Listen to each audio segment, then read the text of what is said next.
Olá, Nuno Colácio, psicólogo clínico, já é um grande companheiro do nosso Festival Mental, que é sempre um dos convidados de honra das Hemtólogos, um dos grandes oradores.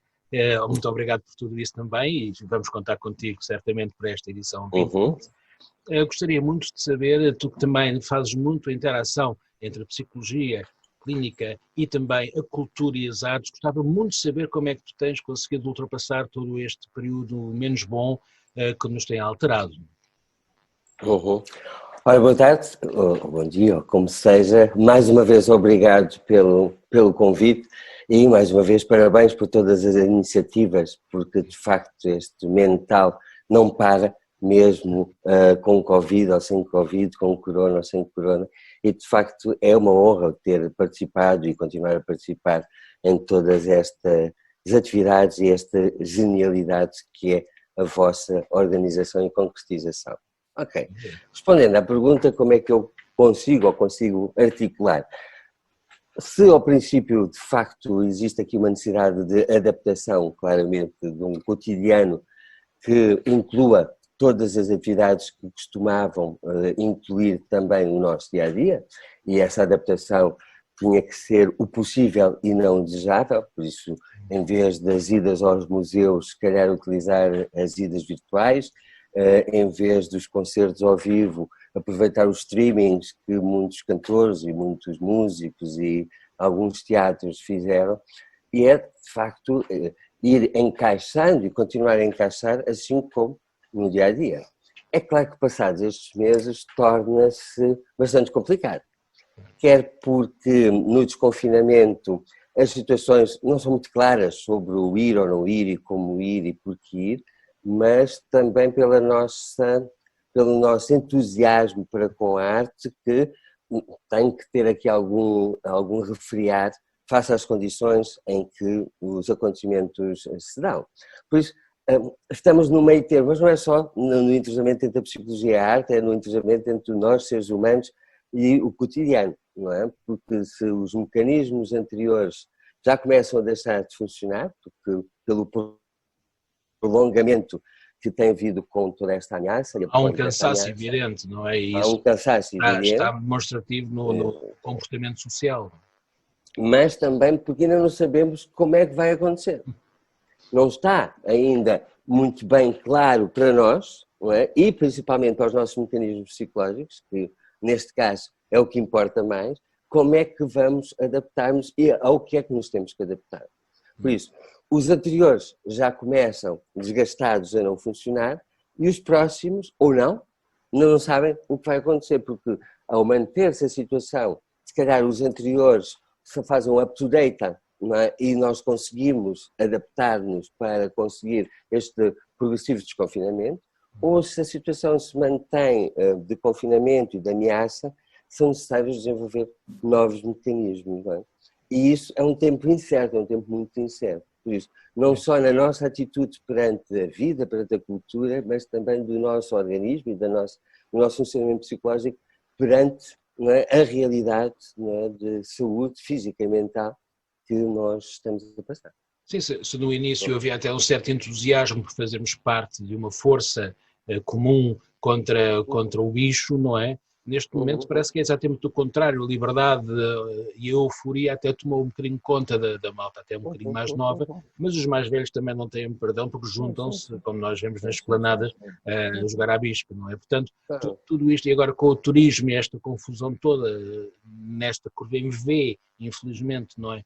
Que nos está a afetar a todos, em termos económicos, então o pior ainda está para vir, pelo que se diz, não é? Portanto, isto vai afetar-nos ainda mais, não é? No dia da manhã, e nós estamos preparados para isto. A verdade é que ninguém está preparado para isto. Isto foi de um dia para o outro. É este impasse, que não é apenas um impasse do ponto de vista individual, é principalmente do ponto de vista global, mas que requer decisões individuais acerca deste passo de espera, deste compasso de espera, que se calhar até precisamos para haver aqui uma decisão biológica e psicológica acerca do que é que e como é que vamos enfrentar. E com certeza com este entusiasmo e com este desconfinamento se calhar mais acelerado do que aquilo que deveria ser, podemos estar a pôr em causa essa capacidade adaptativa. É por isso que eu fui buscar, peguei no assunto da cultura e da integração da cultura, porque o entusiasmo e a vontade é de facto de voltar àquilo que sempre foi. No entanto, ainda não sei, individualmente, não é, se existem as condições e se posso dar continuidade a essa vontade individual, porque não sei se existem as condições, quer individuais, quer grupais, para poder dar continuidade a isso. Não é? Tens a noção não há. Que o medo está a crescer, não é? O receio. E não temos... E esse receio aumenta exatamente porque os mecanismos anteriores deixaram de funcionar, não é? Já não fazem sentido, já não faz sentido dizer às pessoas, ou nós dizemos às pessoas, arranjem um cotidiano em casa, fiquem em casa e encontrem tarefas para fazer em casa, porque isso já foi feito, não é? Já está desgastado, não é? E os sintomas são incontornáveis, não é? Os sinais desse cansaço são incontornáveis. E depois, em termos de férias, ainda em Portugal, que ainda é pior, porque temos esta tradição de ter que sair de casa, ir para a praia, banhar-nos, não é? E isso é mais forte do que nós, é mais forte se calhar que a razão. Mas também faz falta, as pessoas também têm que perceber com quanto peso e medida, não é? Mas como é que se pode pedir às pessoas que depois de 3 meses fechadas não possam usufruir um bocadinho do bom tempo? Quer dizer, poder pode-se, não é? O problema é como é que se chega a essa moldagem comportamental, que até para mim, confesso, é difícil, embora me mantenha ainda confinado o máximo possível. Tu tens alguma fórmula mágica de dizer às pessoas que pensem de uma outra forma para conseguir manterem-se um pouco focadas neste problema?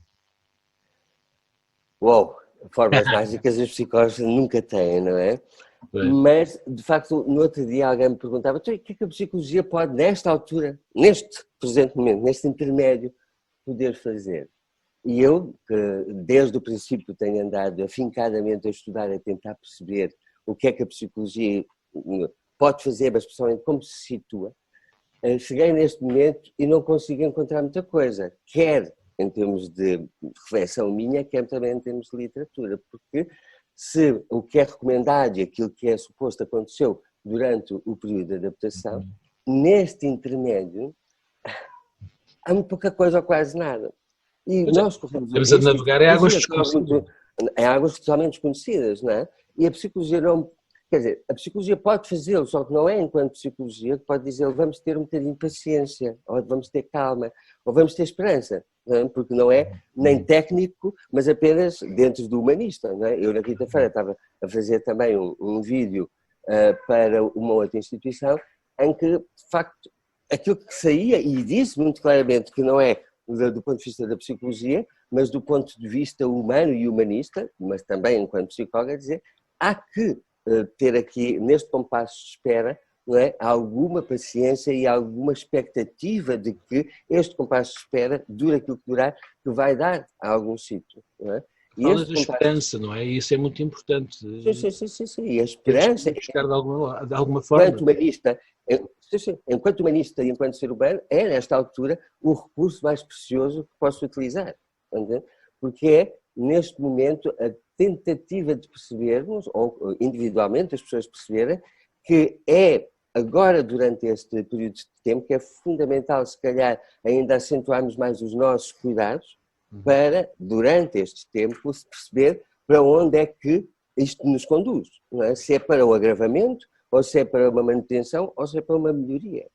Agora, este saltar impulsivo em direção a uma ilusão de que está tudo fantástico e extraordinário, não é? E voltamos a dizer, não estamos a falar de não ir à praia ou não usufruir, mas com os devidos cuidados, mas que essa precipitação pode conduzir, se calhar, a uma situação de agravamento e que provavelmente depois teremos que esperar ainda mais. Há uma enorme clivagem social hoje em dia, não é? Há aqueles que têm demasiado cuidado e apontam o dedo a quem não tem e vice-versa. E começam as teorias da conspiração, não é? Que isto é tudo uma coisa que vem provocada não sei porquê, não sei para quê. Mas a verdade é que as pessoas continuam a entrar no hospital e algumas a ficar por lá. Portanto, não podemos brincar de forma alguma com este processo.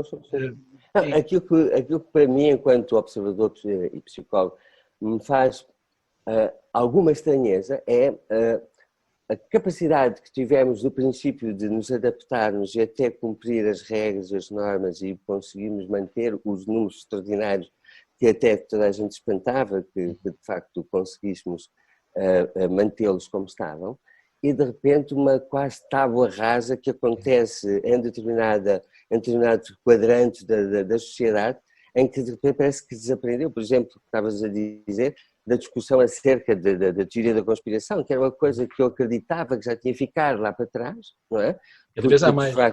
Agora de repente parece que se voltou ao princípio, não é? Aquilo que parecia que era um dado adquirido acerca de como nos comportarmos, os cuidados, a distância social e por aí fora, e de repente parece que isso desapareceu, que essa aprendizagem desapareceu e que as pessoas parece que estão como se estivessem no princípio, a ter que ouvir, obviamente, uma quantidade de instruções e ter que ser obrigados a uma série de comportamentos. E depois temos o outro grupo de pessoas que sempre fizeram e continuam a fazê-lo, mas que efetivamente também correm o risco de estar a pagar como se não tivessem feito nada, entende? E é um sentimento de injustiça, é um sentimento de desproteção, como se não tivessem contribuído com nada para que esta situação fosse amenizada e pudesse ser minimamente contornada. Não estou a dizer controlada, mas contornada. Pois, e a coisa não tende a melhorar, não é? Porque os números estão a piorar dia a dia. Quer dizer, a piorar também não, mas estão ali naquela linha dramática. E lá fora, então, meu Deus, não é? Há um continente ou dois que realmente demonstram... E, de facto, a continuar este tipo de atitude e comportamento, não é? Só por algum acaso ou a tal vacina, não é? Mas só por é que isto poderá não ser pior do que aquilo que parece que poderá vir a ser. Porque, efetivamente, quando os números continuam a ser como são e associados diretamente a alguns comportamentos, ou se não muitos comportamentos, que resultam do desconfinamento, e quando, quer publicamente, quer politicamente, se pretende não associar para não alarmar e para que o desconfinamento não seja alterado, em determinada altura é assustador, porque, efetivamente, quem pode e quem consegue pensar sobre a informação e procurar outra informação que não apenas aquela que nos é enviada. Pois, porque agora estamos também com a anti-informação e contra-informação, não é? E a falta de informação, porque já nem há números, já lá fora também não se percebe muito bem como é que há festas Covid, como são chamadas, não é? Como é que há esta tentativa de imunidade de grupo e parece que há um esterismo coletivo de repente, e isso é perturbador, não é? Eu tinha muita esperança, e aí sim, enquanto psicólogo, de face a esta realidade, que é uma realidade incontornável e que nós não podemos fazer de conta que ela não existe, que os primeiros 2-3 meses de quarentena que fomos confinados, que servissem para refletir sobre a quantidade de princípios, valores, comportamentos, atitudes, que nos últimos anos, se não décadas, temos enquanto humanidade, temos vindo a adotar ou temos vindo a desenvolver. E que isso servisse para uma reflexão que nos pudesse ressituar, não é? Relativamente, por exemplo, à nossa fragilidade e à nossa condição de seres frágeis que estão suscetíveis não só como humanos, mas também todo o planeta, não é? Porque a forma como lidamos connosco, com os outros, com o planeta, uma quantidade de coisas que estavam em cima da mesa, principalmente como urgentes a refletir e a pensar, não é? E tinha essa expectativa. E aquilo que acontece é que ao fim de 2, 3, 4 semanas comecei a perceber que não era assim que o ser humano ia ocupar este tempo, mas ocupar com uma série de tentativas de anestesia para fazer de conta que isto era um divertimento que iria passar e que nós tínhamos que nos ocupar e não preocupar, e não ser construtivos, mas entretenimentos, não é? Que em determinada altura era o tempo a passar. E de facto, depois quando isso deixou de resultar, esse sentimento, começaram a aparecer definitivamente os sinais de que desse descontentamento, dessa impertinência que começou a aparecer nas pessoas e que depois, com o desconfinamento autorizado e alimentado, que de repente passou quase para uma explosão não é? Para uma explosão e não respeitando os timings que de facto o desconfinamento pedia. Mas alguma coisa vai mudar, não é? As pessoas, muitas delas têm um mindset diferente em relação a tudo isto, portanto. Obrigatoriamente, seja porque pode de repente atenuar ou mesmo deixar de ser preocupante nos próximos meses, seja a continuar ou, e com certeza, agravando, obrigatoriamente isto vai deixar alterações no nosso comportamento, no nosso mindset, como tu estavas a dizer, na nossa forma de olharmos, quer para o cotidiano, quer para o outro. Não é?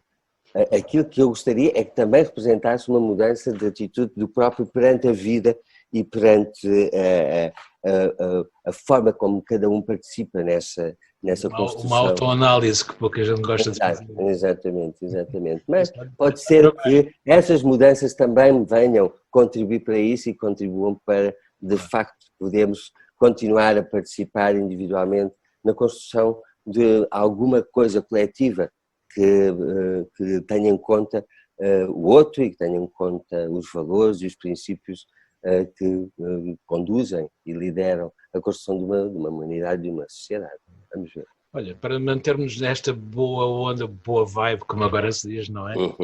E voltando à cultura, porque também o Festival Mental é isso mesmo, é esta tentativa de juntar as áreas culturais a todos nós, não é? A forma como as pensamos e as vivemos. Eu gostava muito que nos falasses daquilo que tens estado a ouvir, a ver e a ler, para dares uma ideia também do que é esse teu mundo, que é sempre muito interessante.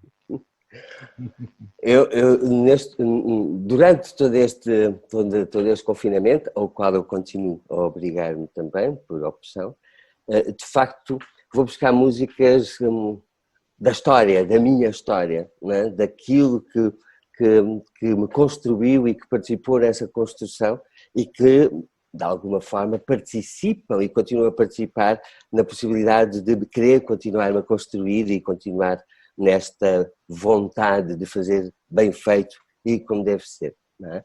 E uma das que mais me tem marcado nos últimos tempos é o Numa Kid Pá, não é? De facto que há aqui esta vontade de não abandonar, de ser abandonado e de facto não nos abandonemos um ao outro.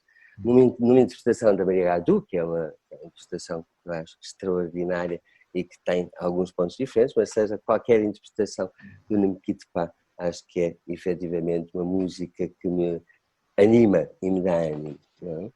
E, em termos de literatura, um dos livros sobre os quais eu tenho refletido mais nos últimos tempos é A Morte da Verdade.